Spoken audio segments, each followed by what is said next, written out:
రామచిలకలతో చెప్పి రాయించామే పత్రిక, రాజహంసలతో పంపి ఆహ్వానించాంగా.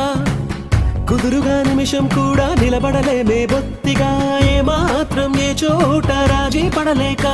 చుట్టాలందరికీ ఆనందంతో కళ్ళు చెమర్చేలా, కిట్టని వాళ్ళైనా ఆశ్చర్యంతో కన్నులు వచ్చేలా. కలల్లోనైనా కన్నామా కథలైనా